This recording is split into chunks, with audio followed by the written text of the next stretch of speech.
I'm State Senator Anthony Portantino, and I'm pleased to join with you this April to talk about how important it is for the U.S. to recognize the Armenian genocide.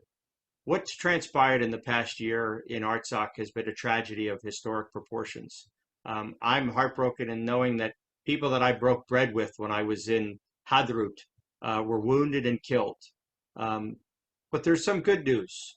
Last year, the U.S. House and the U.S. Senate passed resolutions to recognize the Armenian genocide. And there's high hopes that it becomes official U.S. policy this year.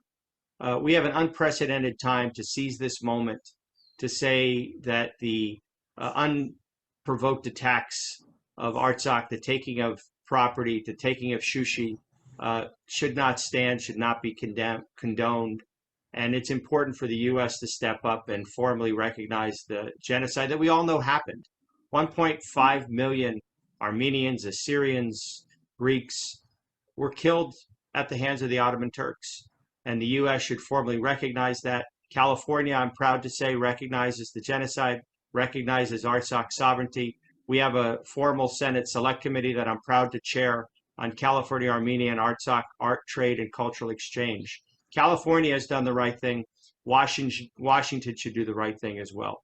This atrocity from 100 years ago should be recognized, and what happened to Artsakh this past year should be condemned. And we should all stand in solidarity with the Armenian people, the Artsakhi people, and we should always remember that the tragedies of the past need to be brought to the forefront in today's consciousness so we can heal as a people.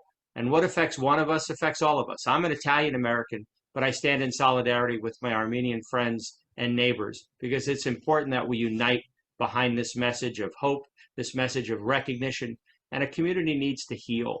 Descendants need to know that their forebears did not die unrecognized, aren't just numbers. They're real people who suffered at the hands during this first genocide of the 20th century. So we must always remember, Mish Tishel, always remember what happened 100 years ago and embrace this moment in history today, the tragedy, the attack on Artsakh, the unprovoked attack, the prisoners of war that are being held today.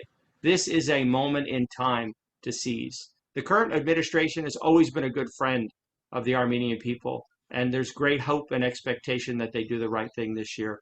And if my encouragement can add to that, I'm proud and pleased to do that. So I stand in solidarity with my friends and neighbors, both in the U.S. and across the globe, the Armenian diaspora and those in Yerevan today, to say, let's recognize the genocide and let's remember the tragedy of our forebears so we can never face it again. Thank you and God bless.